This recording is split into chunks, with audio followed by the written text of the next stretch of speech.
Hello friends, সবাই কেমন আছো? আসলে সবাই খুব ভালো আছে, আমিও খুব ভালো আছি। তোমাদের ভালোবাসা এসে সো ভিডিওটা কিন্তু স্কিপ করবে না, পুরোটা দেখবে। ভালো লাগলে লাইক কমেন্ট শেয়ার করতে ভুলবে না।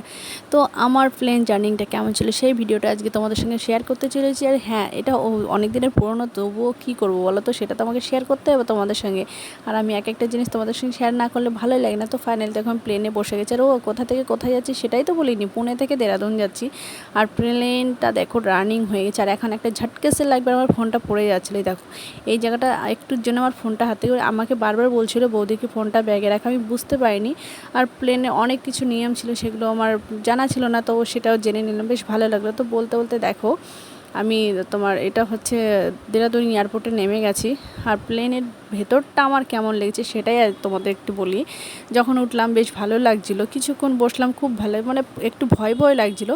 যখন উপর দিকে উঠলাম বেশ ভালো, কিছুক্ষণ পর হঠাৎ দেখি উপর দিয়ে একটু টানছে, আবার নিচ দিকে নামছে, একটু উপরের দিকে উঠছে আবার নামছে, এই করে করে 1000 ফুট উপর দিয়ে প্লেনটা গেছে। আর যখন মেঘের ভেতর দিয়ে যাচ্ছিলো না, এত সুন্দর লাগছিলো, মনে হচ্ছিলো নতুন কোনো একটা দুনিয়াতে আমি চলে এসেছি। শুধু চারিদিকে মেঘ আর মেঘ, সাদাচ্ছন্ন ভরা, খুবই সুন্দর, মানে মনে হচ্ছিল না নতুন প্রজন্ম একটা, এরকম ব্যাপার। যাই হোক, কিন্তু মাঝে মধ্যে প্লেন ক্র্যাশ খেয়েছে সেই সব ভিডিওগুলো দেখেছি, তো ওইসব দেখে না একটু ভয় ভয় লাগছিলো, এই মনে হয় পড়ে যাবো এরকম একটা ব্যাপার হচ্ছিলো। তো কিছুক্ষণ বসেছিলাম, বেশ ভালো, তারপরে বোরিং লাগছিলো। তো কী করবো না, আমি উঠে একবার বাথরুমে যাচ্ছি, একবার গিয়ে এয়ার হোস্টেল ওদের সঙ্গে গল্প করছি। তো যারা হিন্দি জানে তো ওদের সঙ্গে হিন্দিতেই কথা বললাম। আর যে নেপালি হচ্ছে, ও তো মানে ওকে অতটা আসে না বাংলা, আর হিন্দি অত বলতে পারে না। যাই হোক, তো বলতে বলতে দেখো দেরাদুন থেকে আমরা তারপরে ওখান থেকে গাড়ি বুক করা ছিল, আগে থেকে হোটেল থেকে গাড়ি পাঠিয়েছিল, সেই গাড়িতে করে আমরা চলে আসলাম তাজ হোটেলে। আর ওইখান থেকে মানে দেরাদুন এয়ারপোর্ট থেকে তাজ হোটেল আসতে টাইম লাগছে প্রায় 2 ঘন্টা, যেহেতু তোমার রাস্তা অনেক বেশি ট্রাফিক জ্যাম ছিল। আর উত্তরাখণ্ডে বুঝতেই পারছো তো, সরু সরু রাস্তা, পাহাড়ের গা দিয়ে যাচ্ছিলো। আর মানে কি বলবো, এইখানে আসার পরে মানে আমাদের মতো মধ্যবিত্ত মানুষরা কোনোদিনও তাজ হোটেলে এসে উঠবো থাকবো এটা তো কখনো আশাই করতে পারি না, তার কারণ আমাদের এতটা অকাত নেই। তো যাই হোক, তো কোনো না কোনো সোর্সে তো আশাই হলো, সেটা হচ্ছে।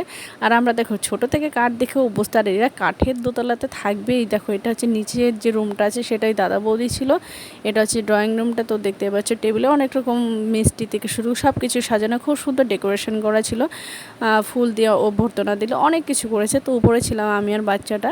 তো চারিদিকে তোমার পাহাড়গুলো দেখো মেঘে ঢাকা, আর এই মানে সবসময় এরকমই ওয়েদার। তো এটা হচ্ছে হোটেল ক্যান্টিনে, এখানে আমাদের মানে 3 টাইম এসে খাওয়া দাওয়া। তো বেশ ভালো লাগছিলো, আমরা যে 3টে দিন ছিলাম, যে 3 টাইম এসে খাওয়া দাওয়া করছি, আবার রুমে গিয়ে বসছি। হ্যাঁ, দুঃখ একটাই লাগলো কি অন্য কোথাও আর এরা ঘুরতে বেরোয়নি, তো রুমের ভেতরেই ছিল। তো এটা পরের দিন সকালের ভিডিওটা। তো বাইরে দেখো এখানে নাস্তা রেডি হচ্ছিলো, তো উত্তপম অনেক কিছু, আর তার ভেতরে সব রকম। সেই ভিডিওটা আমি পরে একদিন দেবো। তো আজকে এতটা বলতে পারবো না, তার কারণ ভিডিওটা এখানেই স্টপ করতে হবে। তো আবার রুমে চলে এসেছি আমরা খাওয়া দাওয়া করে। তো ওপরটা তোমাদের সব কিছু ঘুরে দিল, সবই কাঠ আর কাঠ, কিন্তু ডেকোরেশনটা খুবই সুন্দর ছিল, মানে যতটা কম বলবো ততটাই কম বলা হবে। তো আমার তো ভীষণই ভালো লেগেছে, কিন্তু দুঃখ একটাই কি আমরা কোথাও বেরো। যাই হোক, নেক্সট ভিডিওতে তোমাদের সঙ্গে আবার দেখা যায়, ততক্ষণ ভালো থেকো, টাটা, বাই বাই।